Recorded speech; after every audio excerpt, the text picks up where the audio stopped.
It's been a slow market this offseason. What is the cause of it? We'll dive into it in this edition of Locked On Royals.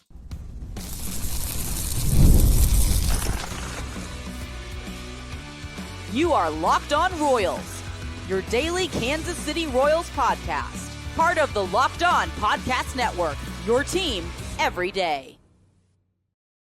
You are tuned into another edition of Locked On Royals on the Locked On Podcast Network. As always, I'm your host, Jack Johnson, and you can find me on Twitter or X at JohnnyJ_15. That's at JOHNYJ_15. And you can also catch us on wherever you get your podcast. That can be Spotify, Apple Podcast, Amazon Music, Google Podcast. We're on Odyssey and YouTube.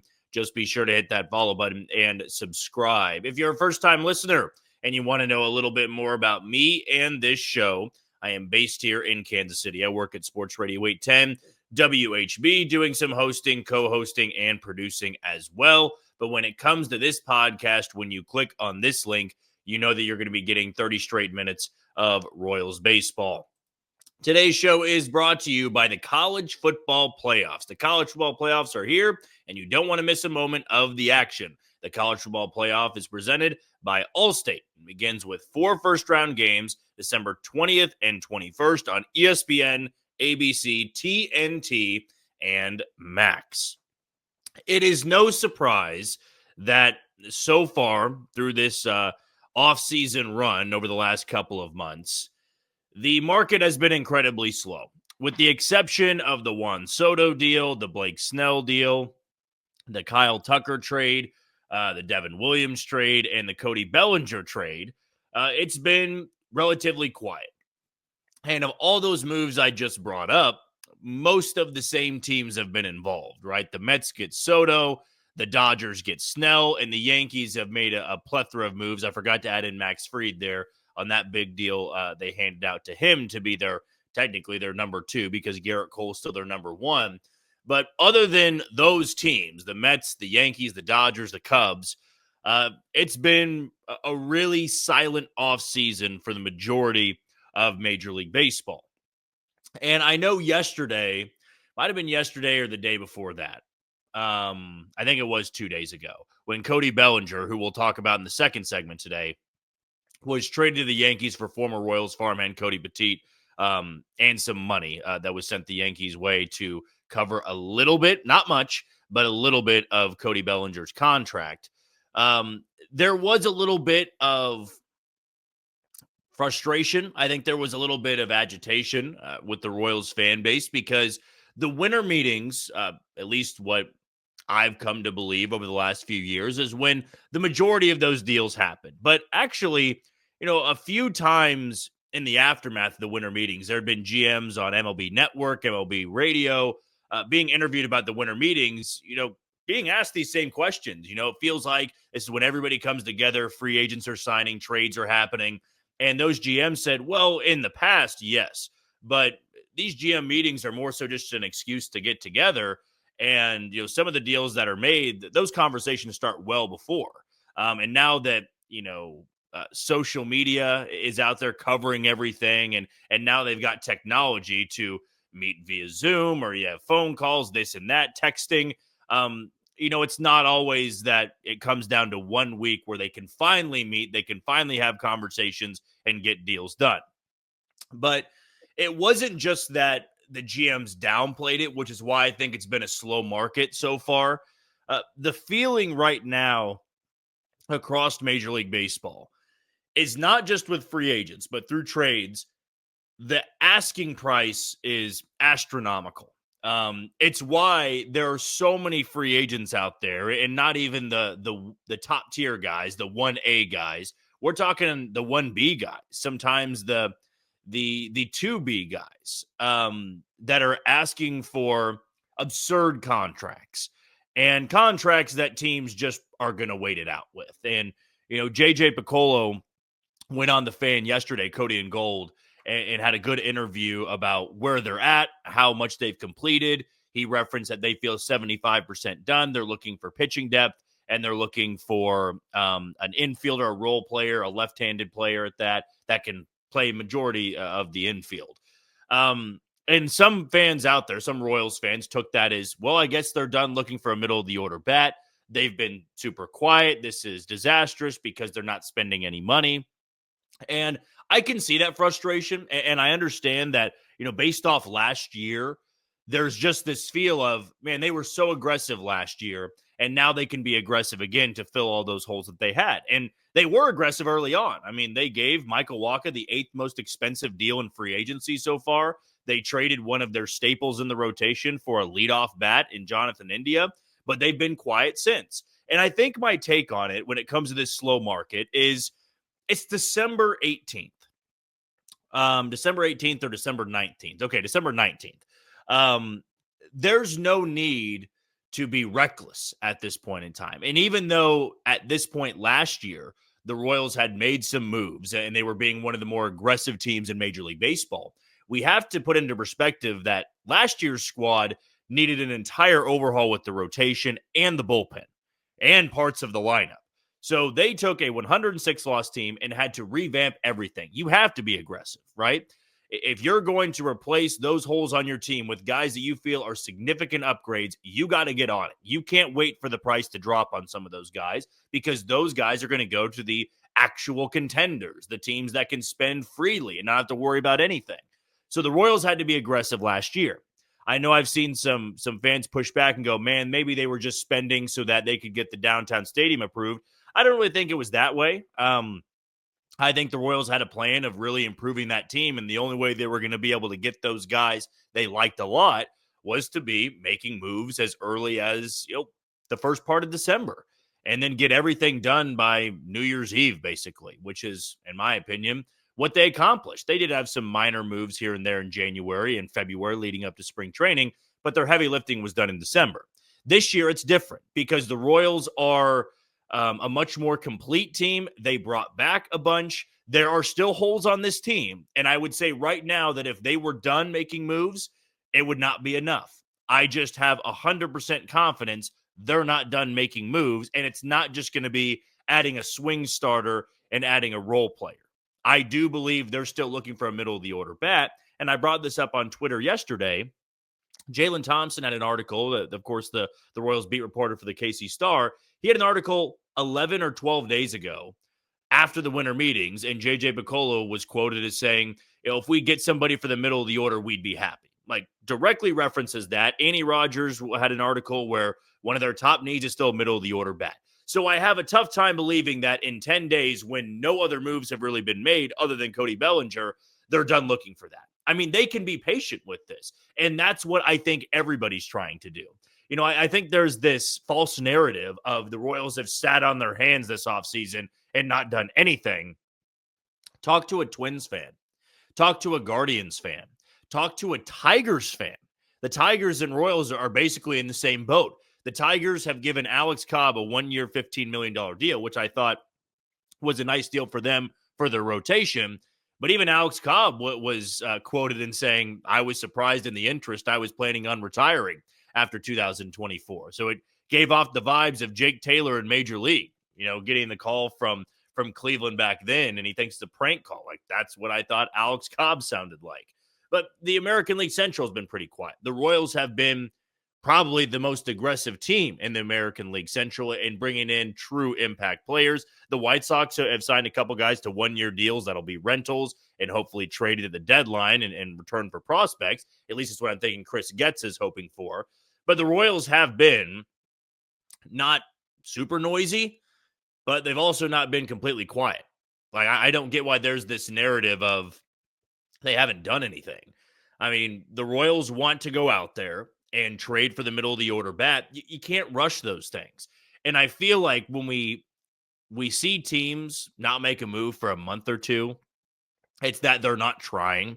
It's that they're just sitting there in their office, not even making phone calls or just hanging up as soon as a conversation starts. Oftentimes for teams like the Royals and teams trying to improve, it's because the teams they're dealing with or the agents they're dealing with, their asking prices are way too high right now. And when it's December 19th, you don't need to rush to that, right? The Royals and whoever they may be dealing with and trying to get that middle of the order bat, those teams that are trying to move the player are asking for way more than they probably think that they're going to get for that player. But come spring training, and when they're going to be honest with themselves that they need to move this player, that price comes down. So you can be a little bit more patient on that front. When it comes to free agency, and JJ McCullough said it on the interview with Cody and Gold yesterday, that with role players, like, we're just going to wait it out to have that price come down. And I don't fault that either.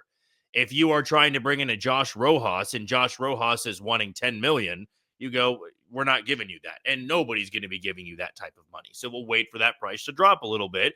And if you want to be on a team and a contending team, this will be the offer that we give you. So that's the whole part about the offseason.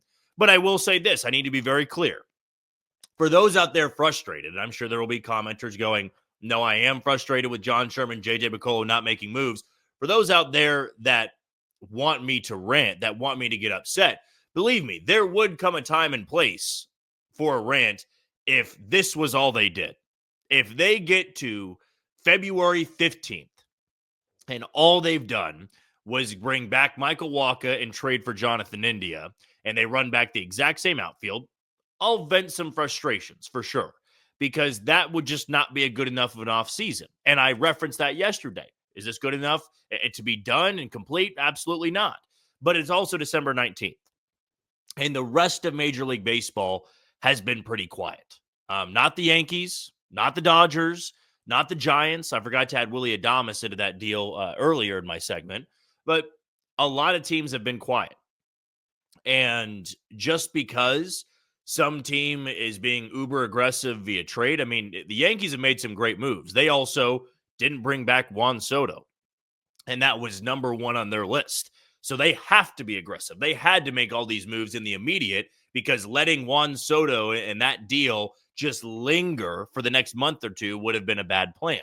The Royals are in this spot now where they really have three needs left. They need to get that role player, a swing starter, and a middle of the order bat. Not in order of importance. Of course, we all know the middle of the order bat is the most important.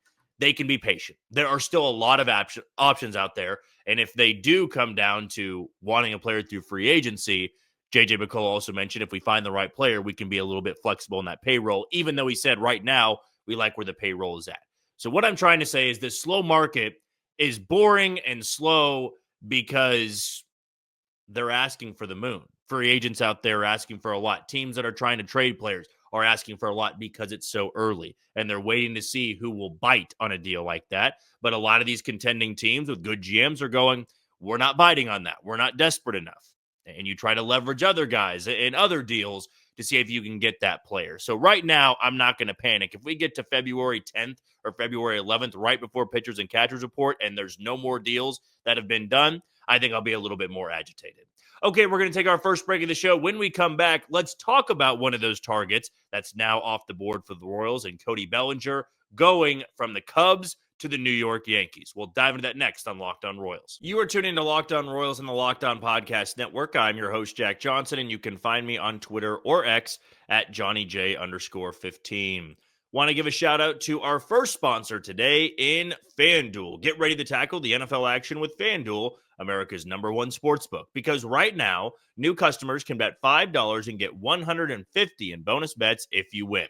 The FanDuel Sportsbook app gives you everything you need to place live bets on the NFL all in one place. So when you get a hunch in the middle of the game, you can check out the latest stats, view live play-by-play, and so much more on the same page where you place your bets. Just visit FanDuel.com to join today. You'll get started with $150 in bonus bets if you win that first $5 bet. That's FanDuel.com. Never waste a hunch and make every moment more with FanDuel, an official sportsbook partner of the NFL. For my pick, I got a fun one. The Falcons and Giants coming up this weekend. Michael Penix getting his first start in the NFL.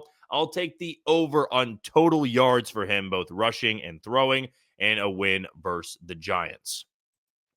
So Cody Bellinger gets dealt a few days ago to the New York Yankees. I think for a lot of Royals fans out there that were high on the Cody Bellinger idea, that came as a huge disappointment. But I will say that when this deal went down, it looked far more manageable for the Royals after seeing who was involved, the money that was included. And I'll be honest, I actually, the first couple times through, I read some of the tweets incorrectly, thinking that, the Yankees were only trading Cody Petit for Cody Bellinger and having to pay $5 million of his salary, which would have meant the Cubs paying well over 70% of his contract. So I'm thinking, man, that feels like almost insider trading or something like that, where you just are gifting the Yankees a player, one of your main key guys in the lineup, and you just give a Band-Aid to the Yankees as they try to build that lineup back up after losing Juan Soto. But then when you really evaluate it, and as I went through some of the accounts that have trade value and who overpaid, who underpaid, stuff like that, the main baseball trade value account had this as a minor overpay for the Yankees, considering the type of money they ate with this, the type of player Cody Bellinger is, and Cody Petit with the years of control. Now, Cody Petit, former Royals farmhand, by the way, battled injuries. He did not have a full season. He's 30 years old, but he does have 4 years of control, which I think anytime you see a player that's 30, the first thing to do is to criticize of, oh, he's no longer young at all. He's old. He clearly isn't that good anymore. I mean, I look at it as, Seth Lugo was 34 when the Royals gave him a 3-year deal, and they're going to be paying him probably way too long of when his prime will probably be over. I mean, I think that Seth Lugo can have one more really good year. And then when you get to 36 and 37, I mean, Father Time is undefeated, of course. But Cody Petit, who the Royals saw in the postseason, by the way, I thought he pitched well at Kauffman Stadium, and I think that was game 3. Had good numbers when he was healthy. He didn't pitch for very long in the big leagues this past year, and injuries have been a concern for him in his career. I mean, he had missed all of 2023, and then he comes with the Yankees in 2024, makes 4 starts, appears in 5 games.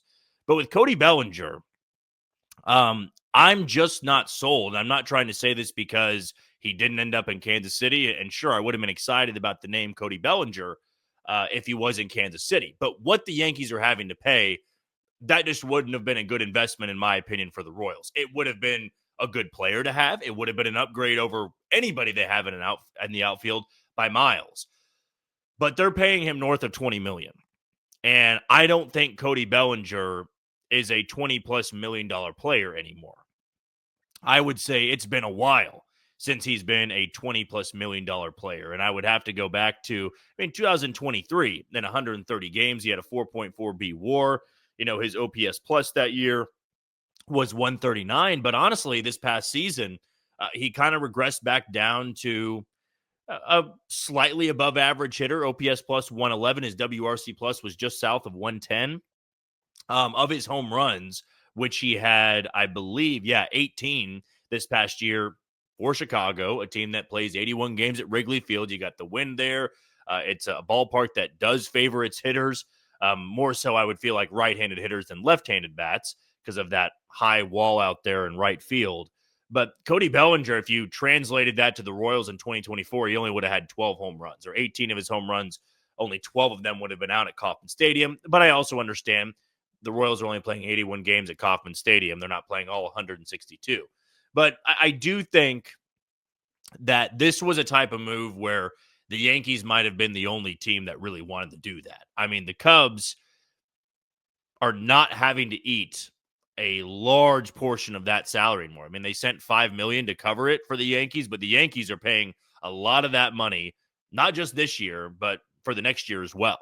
And I think that's what would have scared off the Royals. I mean, some of the advanced numbers, the advanced data on Cody Bellinger, they don't really show that he's going to have a breakout year for New York. I heard a couple people talking about how it feels like a Joey Gallo type deal for the Yankees, where he has this tough expectation of replacing Juan Soto's production, and he's just not going to be able to do that. And in fact, he's not going to be able to come close to the production that Juan Soto gave the Yankees, because no player can in free agency. After losing Juan Soto, there was Zippo they could have gone out and got to replace the type of numbers Juan Soto gave him in 2024. But Bellinger's not a bad pivot. I'm not going to say that at all. And I'm not going to stand on the soapbox here and say Cody Bellinger's a bad player. I don't believe that. And if the Royals were the team that ate a chunk of that salary, I mean, as I've said before, it's their money, not my money. If they were to eat $20+ million and have Cody Bellinger in center field, I think a lot of Royals fans would have been thrilled, would have been excited, would have loved the look of that lineup if Cody Bellinger was the middle of the order bat. But it is a lot of money. And I don't think the Royals would ever really be a team to eat $20+ million of a player's salary for a guy that's, in my opinion, just no longer worth $20+ million. You could make that case in 2023 when he's 27 years old. He hits 307, really had a strong bounce back after falling off for the Dodgers in the last handful of years. He's a former MVP winner, but you have to go back now 5-6 years since he last won an MVP. Like, that to me is a $20 to $30 million player. But I think there is that fear for Cody Bellinger, especially after last year where he regressed by, I would say, quite a bit as well. I did think he regressed quite a bit because that 2023 season was very good. I don't think it's a stretch to think that he regresses even more in 2025. And I always did think Cody Bellinger was a bit of a long shot too. I thought that the Cubs would have to eat the majority of that contract, and the Royals would have to give up a good prospect or two to go get Cody Bellinger. Now, if we get a month later and all these other targets are going to other teams, I'm going to look back and say, man, maybe you should have made a play for somebody like Cody Bellinger. You should have eaten the $20 million on that contract and given up not much to the Cubs, because Cody Petit is not an excellent pitcher. Like I said, I think he threw less than 40 innings this past season. He's had injury concerns, but he's got 4 years of control.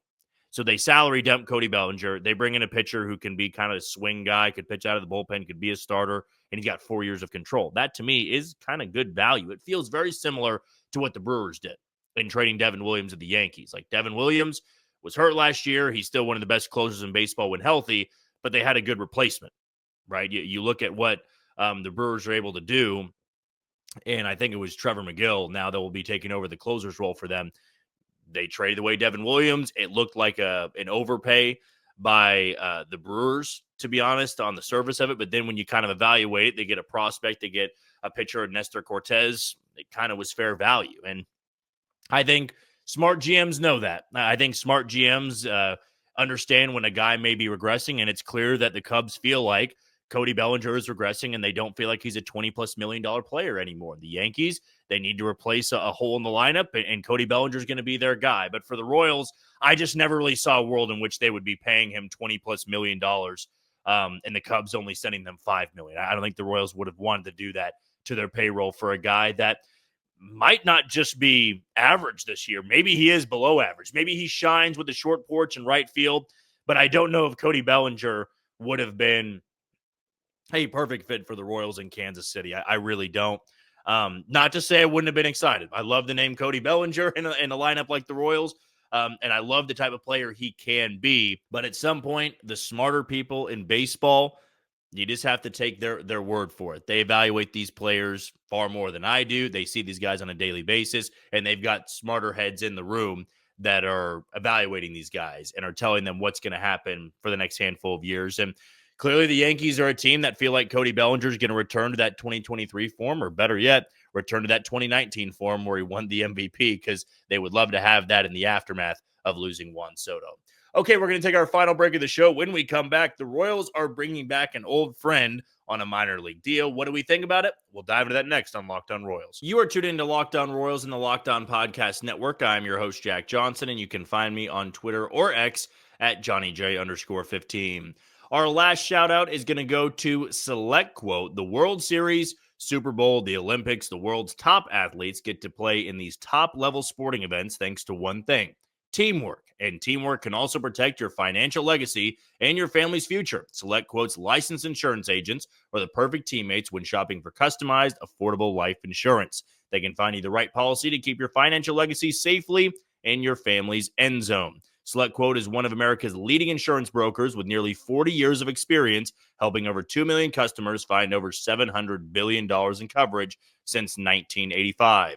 You invest so much time to take care of yourself and to be the healthiest, best version of you. SelectQuote's exclusive policies can reward that effort. Get the right life insurance for you for less at SelectQuote.com/lockedon. Go to SelectQuote.com/lockedon today to get started. That's SelectQuote.com/lockedon.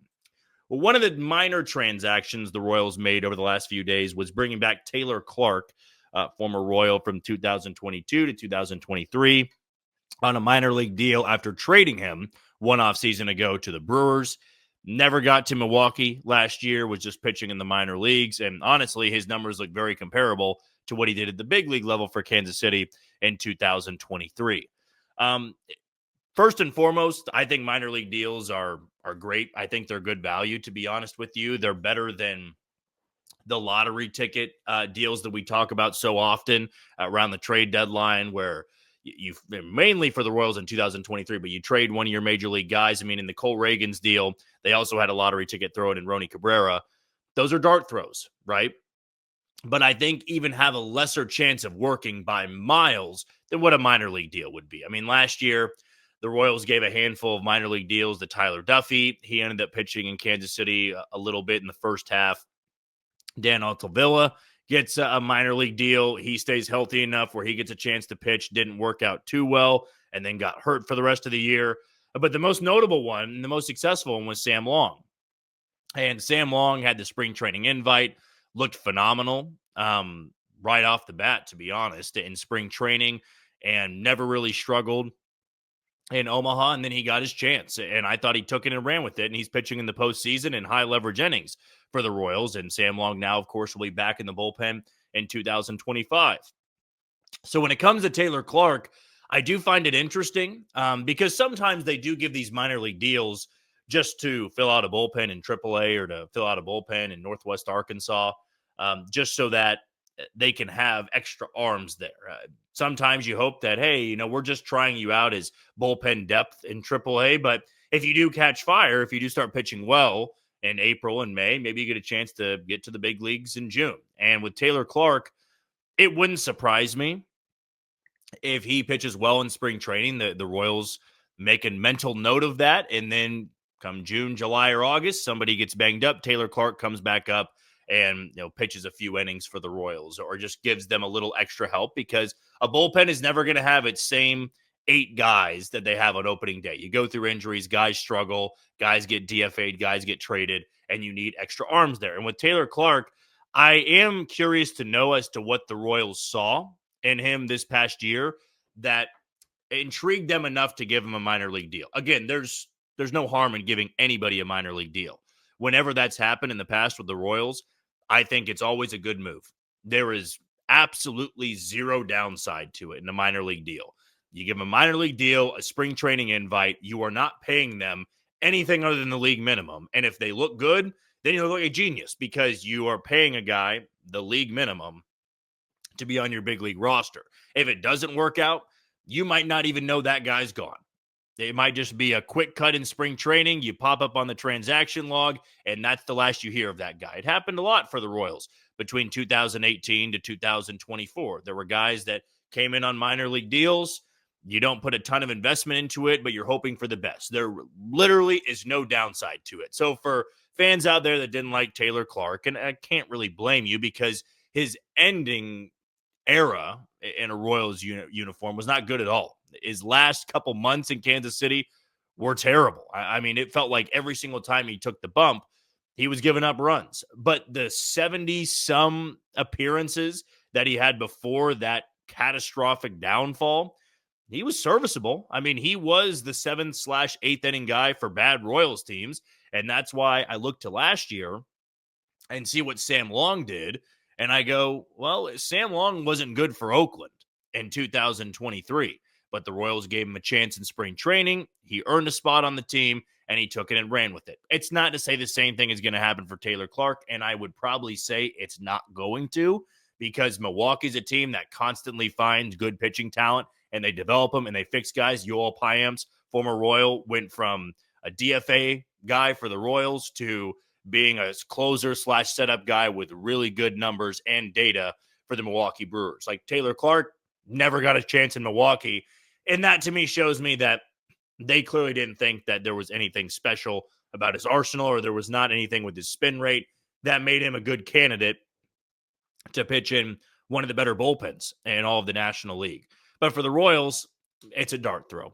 If he comes into spring training, he looks good, doesn't mean he makes the roster.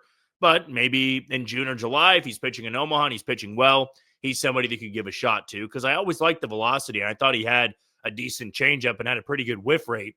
But at this point, I don't think I would even give it more than a 20% chance of him making the roster out of camp, of course, or even pitching in Kansas City again. It's more so of a depth move. It's a minor league deal. I would take 100 of those in the offseason just to see if one of them or two of them turn into something special at the big league level. Okay, that's going to do it for another edition of Locked On Royals in the Locked On Podcast Network. I've been your host, Jack Johnson. Thank you for making Locked On Royals your first listen today. For your second, find Locked On MLB as baseball guru Sully brings a daily blend of humor and baseball, keeping you updated on every rumor and story throughout the offseason. Find Locked On MLB on YouTube or wherever you listen to your podcast. Tomorrow, it's going to be a Mailbag Friday, but until then, you take it easy, Kansas City.